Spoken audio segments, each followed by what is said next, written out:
Perempuan meskipun miskin jangan pernah menjual tubuh. Laki-laki meskipun miskin jangan pernah melakukan kejahatan. Jika masih bisa bertahan di kota besar, jangan buru-buru pulang kampung. Jangan membeli satu rumah 120 meter persegi, lebih baik beli dua rumah 60 meter persegi. Saat isi bensin, cukup isi 200 ribu rupiah, nanti kamu akan mengerti. Potong rambut, jangan masuk salon besar. Salon besar kebanyakan hanya tempat magang, salon kecil justru tempat para tukang potong rambut yang benar-benar ahli. Keluarga dan teman mengadakan pesta, jika tidak ada yang memberitahu kamu, pura-puralah tidak tahu, dan jangan cari-cari kabar. Lingkaran orang kaya penuh dengan ide, lingkaran orang miskin penuh cerita lucu, lingkaran perempuan penuh gosip, lingkaran laki-laki penuh cerita dan pengalaman. Saya ceritakan satu kisah, setelah mendengar kamu akan mengerti.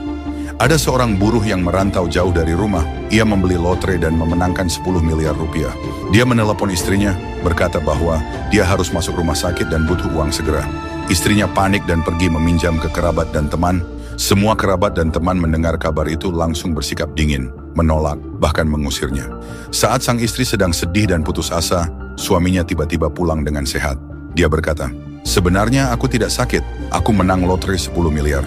Tapi uang yang kusuruh kamu pinjam itu, apakah ada yang mau meminjamkan?" Istrinya menjawab, "Tidak ada satupun." Suami itu berkata, "Bagus, kali ini putus hubungan saja.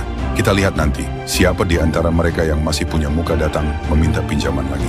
Di tempat yang tidak ada lampu jalan, malam hari di mana-mana ada binatang buas. Ingatlah, sebelum merencanakan sesuatu, pelajarilah dulu manusianya. Jika kamu tidak memahami sifat manusia, kamu tidak akan pernah berada di posisi tak terkalahkan. Suatu hari putri seorang pria kaya bertanya, "Ayah, menantu ayah itu di semua aspek sangat hebat. Kenapa ayah tidak mempromosikannya?"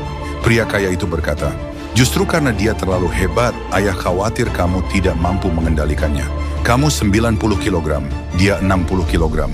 Mengapa dia mau menikahi kamu?" Sang ayah sangat memahami hati manusia. Karena itu dia membiarkan menantunya tetap menjadi orang biasa, supaya putrinya bisa hidup damai sepanjang hidup.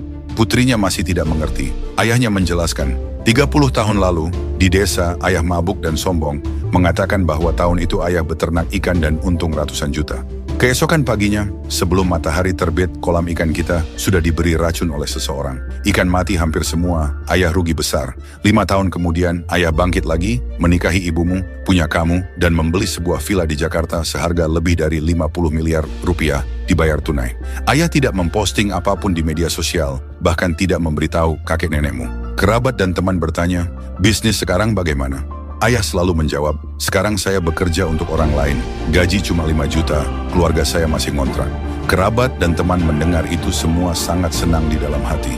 Barulah sang putri benar-benar tersadar. Kamu kaya akan dibenci, kamu miskin akan diremehkan.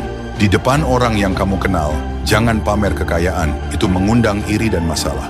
Di depan orang asing, jangan tampil miskin, karena dunia hanya menghargai yang terlihat pantas. Ingatlah selalu, kekayaan terletak pada cara berpikir, bukan pada kerja keras fisik. Keuntungan terletak pada posisi dan strategi, bukan pada keringat semata. Karena itu kamu harus mengangkat kepala melihat jalan, bukan hanya menunduk bekerja tanpa suyasan. Di dunia ini, hal yang paling kuat bukan uang, bukan kekuasaan, melainkan sebuah pola pikir.